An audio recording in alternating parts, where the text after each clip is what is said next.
I think of myself as an ethnographer, although not all of my projects are ethnographies, because sometimes it's quite difficult to do an ethnography. And the project that I have been working on most recently is a museum education project. And it's really been an ethnography of a class. So I've had a long think about what that means to do an ethnography of a class and what a class means in education. And I've also wanted to make whatever I produce more visual than it has been, because the subject of my research is about the visual world. So that's kind of, I suppose, where I sort of started having dilemmas of how I present the work and how I might analyse the data that I collect. Similarly, I have a background in doing ethnographic type work, but then that's normally being combined with using video recordings as a sort of supplement for the notebook in some ways, but then also more particularly to look at how things are interactionally organised. So the visual's always been important there as well, but the tradition in conversation analysis, which is the particular analytic approach that I'm interested in, is one that has been very verbal, and the transcripts which they produce to think about how people organise speaking together, they're almost always very textual. So they basically have that sort of line by line script-like look to them, where there will be often visual aspects described. So person is nodding, laughter, or picks up book, but those things aren't visually represented. And so part of the interest of comic strips for me was always thinking about, you can have some of the visuality and the visual organisation of things starts to be put in when you use comics. I'd recorded two tours around the gallery, and one of them was a guided tour by a member of the gallery staff, and the other one was the group leading themselves. And when I looked at the transcripts, they looked completely different as transcripts, just visually. You didn't have to read them, you just, from a distance, you put them on the table. One of them was just blocks of text and not much interaction, and the other one was just constant interaction. And for me, that was a point that I wanted to make in my analysis. And the way to make it was visually. So I ended up taking a photograph of my transcripts next to each other and trying to put that into something that I'd written as a way of making a point. So that sort of made me think that actually a lot of that relationship between text and the visual, because we see text as well, that's a visual thing, and actually how it's organised and arranged can make a difference to the analysis. At one point I thought, I'm just going to show you something, but what if my article looked like that, or looked like that? So I mean, we're sort of using speech bubbles and things like that, but I think it was just a way of thinking about, well, text itself could be quite visual and could show the situation of its own production in a way. It's as if there was text over here and then visual over there, whereas in fact the textual elements are also visual. Yeah. Just the visual organisation of a street is that it's full of writing, and the writing is placed in particular places and has particular looks. So things look like there's names of street names, other things look like advertising. And in fact academic articles have a particular look about them before you've read any of the text. Yes. And if you do get visuals, you get things like this. Diagrams. So I think for me a lot of it was trying to do something that didn't look like this. Partly aesthetics, it is aesthetics, but it's also kind of an analytical aesthetics, I suppose. Doing something that makes sense analytically, but also sort of fits the analysis, which is, I suppose, what people try and do when they do. This is me. I've tried to do this. Yeah. And I'm not happy with it. I wanted the diagram to speak for itself, but it doesn't. The classic thing a diagram's trying to show you is some sort of not quite static shot of society, because sometimes, of course, these arrows indicate sort of flows. Yeah. The other thing it doesn't really do is really bring in a sense of time, in the sense of, well, this happens, then this happens. Yeah. And if this happens, that leads to one of those, or might lead to one of those, or doesn't in the end. The thing that ethnography normally does, which in itself often has a strong narrative arc to it. Yeah. There's a story, there's a sense of progression in terms of growing to understand the class that you're studying. Yeah. So those sorts of things are generally missing from it. That's not the kinds of things that it deals with. And I think also when you do interviews, which I do a lot of, there are lots of stories about the past, there are stories about the future, and it's very difficult sometimes to have that kind of sense of sort of that spatiality and temporality just in written text, which is another thing I think that comic strips are very good at. They make the past and the present and the future present. All of those things are present. So when someone's talking about the future, you can actually literally represent the future. The idea many people in the social sciences would have of them is they might be an object for studying and taken seriously as somehow part of popular culture. Or they might be a way of making your work more accessible because it's a more popular form. So you've done some difficult research, and now if you do it as a comic, it'll make it much easier for readers to understand what it is you do. And so we saw, when we were thinking about doing workshops together, we saw a lot of those and thought, that's exactly what we don't want to do. Because we've seen a lot of that sort of, let's just use it to make our research accessible. And one of the things that social sciences don't normally think about them as is something like the ethnographer's notebook, or something like the interaction analyst's video camera, or the interviewer's audio recorder and transcript. They're not seen in that way as another potential way of registering social life. We wanted to experiment with comics for academics to do their academic work and to speak to other academics through the comics medium, rather than to speak to people outside of academia, really. Yeah, so it was definitely a sort of, how do we use it as a way of potentially collecting, for some of us, collecting data, analysing the data that we've collected, and then presenting that data in analytical ways to the academic audience that we usually communicate with. Which does produce some odd-looking comics, of course. Yes. Since when you combine many other endeavours with research practice, they can start to have to be bent to strange ends. But I think one of the things that was interesting for Simon Grennan, who we were working with, was seeing the peculiar things we started to try and do with comics. In that, as soon as you don't want to use them for more traditional ends, then you start to push against the form. A lot of us came from quite different backgrounds. You know, you're in geography, I'm in education, we had anthropologists, we had African studies, somebody from literature.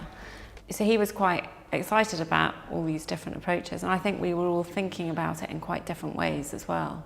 We're like your typical PhD student in that we come from a very keyboard and text and camera based set of skills. So the whole thing of like getting a pen out, but I mean that's what working with Simon was very good about. He was just, don't worry about how it's going to look, and more what he was trying to get us to do was to think through what it is to then sort of basically draw a series of panels, and that was a way of thinking about these somehow as social groups or places or institutions, and then the relations between them. That you had boxes, but that somehow you were going to think about the relationship between these boxes, which are ones which can be temporal relationships, and they do have time involved in them in complicated ways. But you were just drawing terrible sketches of people where they were recognizable simply by the fact they had a hat on. And the other person was another person like this, but they had glasses instead. And that would be good enough to work with. And that once you had some basic figures, they were going to be potentially saying something. And you would have to work with, this is happening next, and this is what happens in that third box, or however many panels you're working across. So the things that we were having to think through were quite different from the normal social science things of thinking about paragraphs, thinking about introduction, conclusions. You had a similar sort of structured thing you were trying to build, but you were having to build it with a panel to panel. And in some ways that fitted quite nicely for me, because when I'm thinking about how people do the various things they do, whether that's something quite everyday like buying a cup of coffee and how that's organized, so how you go about asking the question in various different ways. So that actually lends itself quite nicely to what I do, although there are complications around it. But I suppose that it might be interesting for you to talk a little bit about something of the complexities, though, for you of trying to do this. Partly also because I have video recordings that break themselves down quite nicely into boxes. If you're going to bring ethnography and comics together, in many ways they're a perfect match, because I think this idea about kind of catching the, different temporalities as well, all on one page, which is something that film, for example, can't do, because film always displaces. You're either in the past, or you're in the future, or you're in the present, but you're never in all of those things simultaneously, whereas you can be on a page of comics. I think, in that sense, it has these huge potentials. because I don't collect visual materials other than photographs, and I don't film the people that I'm doing research with, my problem was that I didn't have anything to put into the boxes, which seemed to be a big problem. So Simon set me the task of turning an interview. Actually, I think he wanted me to turn a tiny bit of an interview into a comic strip, but I attempted to do an entire interview, or the beginning of an interview. So this is what an interview transcript of mine would look like. Gives me pages and pages of text. And I, started the work of analysis by thinking, how would I turn this into panels? And started highlighting things and numbering them, and then thinking about captions. So I started to do turn my interview into a comic book. And this transcript was particularly important for me because this was an interview I did in the home of the person that I interviewed. And the way that she interacted with me in her home was very important to me. It was a kind of important aspect of the interview. And it's all lost in that transcript, and I wanted to bring it out. So what the house looked like, what my eye fell on while I sat there. She was so nice to me and so hospitable, all the things that she brought me. I just wanted to bring those things out. But as you can see, there's something quite important missing, which is there's no pictures. Not yet. If you were to ask me, what I wanted in those boxes, I would know exactly what I wanted in those boxes. Although the thought bubbles are an interesting one, because that could be an excuse to drop into a bit of Chris swear. What he does is provide visually, without any sort of thought bubbles, them a lot of a sense of exactly what you're providing, people's discomfort in particular situations. Yeah. Their struggles to understand various things. And I guess you get a bit of a sense of it from strips like these, where there's very few thought bubbles, but you see just from the actions of the things they're doing.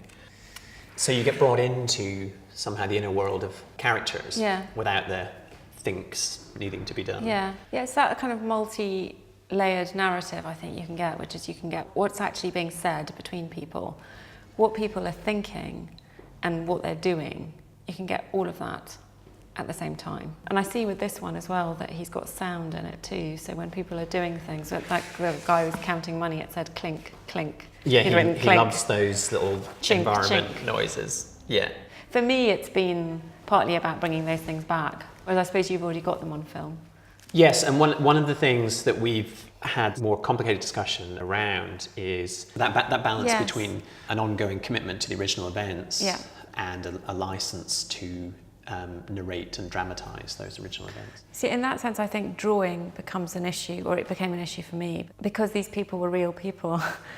If I drew them and it made them look funny, or because of the style of drawing that I used, I didn't feel comfortable with that. So you do have a sense of obligation to real people, and yes, real events, but also how you represent those in a way that doesn't become a sort of comic in that sense that I guess we were trying to dispel at the beginning. A PhD student coming to this the first time, I think one of the things you might be imagining is, as we still continue to get anxious about, I'm going to have to draw right from the beginning. Yeah. Whereas what's useful to see when you think about someone like Joe Sacco's work is he's not drawing when he's out researching somewhere, when he's out researching in Palestine.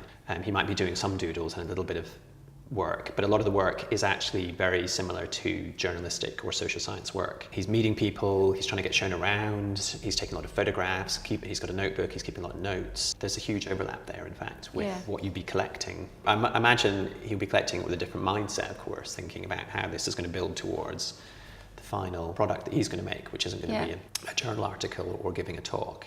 So it's much more focused.